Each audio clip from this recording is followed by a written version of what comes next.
Sir ఇప్పుడు హెచ్సియులో మొత్తం 400 ఎకరాల భూమి ఉంది అని అంటున్నారు. అది మొత్తం ప్రభుత్వందే, హెచ్సియుది కాదు అని అంటున్నారు.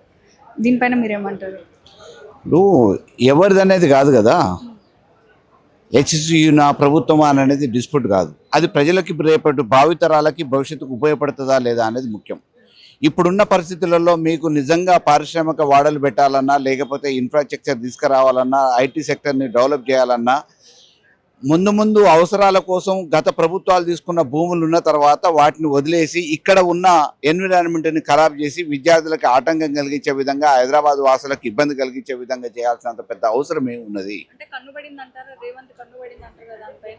అంటే అప్పులు చేయటం కోసమో, ఆస్తులు అమ్ముకోవడం కోసమో, ఇష్టారీతిగా ఈరోజు అందుకు వచ్చిన కాడికెల్లా రేపు భవిష్యత్తు అవసరాలకు ఉపయోగపడతామనే వాటిని కూడా వదిలేసి మీకు డబ్బుల కోసమో, ఆదాయం కోసమో, అప్పులు తీర్చుకోవడం కోసమో, జేబులు నింపుకోవడం కోసమో, ఢిల్లీ మూటలు పంపించడం కోసమో అవపడ్డదల్లా డిమాండ్ ఉన్న దాన్ని అమ్మేసుకుంటూ పోతామనంటే రేపు ప్రజలను కూడా తాకట్టు పెడతారా?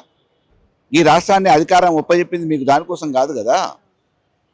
రేపటి భవిష్యత్ తరాలు బాగుండాలని చెప్పేసి ఆలోచనతోనే ముందు తరాల వాళ్ళు ఇచ్చిన ఆస్తుల్ని ఈరోజు అందిన కాడికి అమ్ముకుంటాం, జేబులు నింపుకుంటాం, మూటల్ని ఢిల్లీకి పంపిస్తామనంటే ఇది ప్రజాస్వామ్యంలో ఎవరుకోరు, తిరుగుబాటు మొదలవుతుంది. అయితే ఇప్పుడు స్టూడెంట్స్ కనుక బీఆర్ఎస్ పార్టీ వాళ్ళు ఉన్నారు, అందుకే ఇప్పుడు పోలీసులు కానీ ఎవరైనా సరే లాఠీ చార్జ్ చేస్తున్నారు గట్టిగా.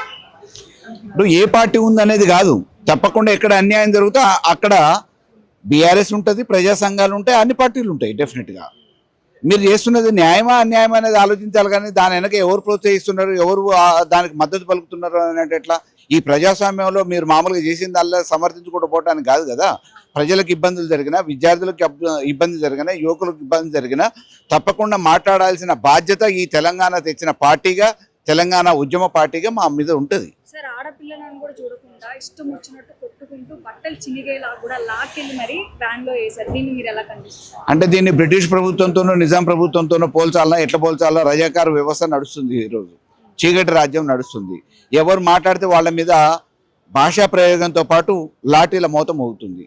ఇది దురదృష్టకరం. అంటే మాకు న్యాయం కావాలి అని న్యాయం కోసం పోరాడుతుంటే కొట్టి చంపేస్తారా? చీకటి రాజ్యమే కదా.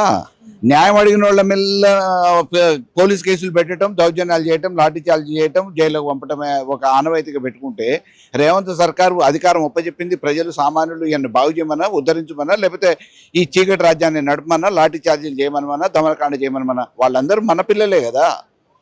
విద్యార్థులు అనేటోళ్ళు రేపు బంగారు భవిష్యత్తు కోసం తల్లిదండ్రులు ఎన్నో ఆశలతోని యూనివర్సిటీలకు పంపిస్తే చదువుకుంటున్న విద్యార్థుల మీద విచ్చలవిడిగా కనీసం దయాదాక్షిణ్యం లేకుండా పశువులు బాధినట్టు బాధతారా? ఇంకొక విషయం, రేవంత్ రెడ్డి గారు ఏమన్నారంటే అసలు ఆ అడవుల్లో పక్షులు కానీ లేకపోతే యానిమల్స్ ఇలాంటి ఏంలో గుంట నక్కలు ఉన్నాయని చెప్పేసి అన్నారు. మొన్న అఫీషియల్గా ఒక వీడియో రిలీజ్ చేశారు హెచ్సియు వాళ్ళు. అందులో కొన్ని వందల జింకలు నెమళ్ళు ఏడుస్తా కనిపిస్తున్నాయి. అవి చూడంగానే మీకేమనిపించింది? వర్ణనాతీతం కదా, సామాన్యులు కూడా చలించిపోతున్నారు ఆ దృశ్యాలను చూసి. ఇవాళ అటువంటి జాతికి సంబంధించిన పక్షులే కనుమరుగైతున్న పరిస్థితులలో మన హైదరాబాద్లో ఉండటం చాలా సంతోషం అని చెప్పేసి, ఆహ్వానించదగ్గ విషయం అని అందరూ సంతోషపడుతుంటే ఆయనకి డబ్బుల మూటలు తప్ప వేరే అవపడట్లేదు, చీకటి రాజ్యం తప్ప ఇంకోటి అవపడట్లేదు. దాన్ని దృష్టిలో పెట్టుకొని ఈరోజు గుంటనక్కలు అంటుండు, ఇంకేం అవపడట్లేదు అంటుండు. మరి మామూలుగా ఏమన్నా జనాలకు వచ్చి చూస్తే విద్యార్థులు తీసుకుపోయి చూపిస్తారు, ప్రత్యక్షంగా వచ్చి చూస్తే ఆయన కళ్ళకి ఏమైనా పొరలు కమితే ఆ పొరలు తొలగించని చూపించడానికి సిద్ధంగా ఉంటారు.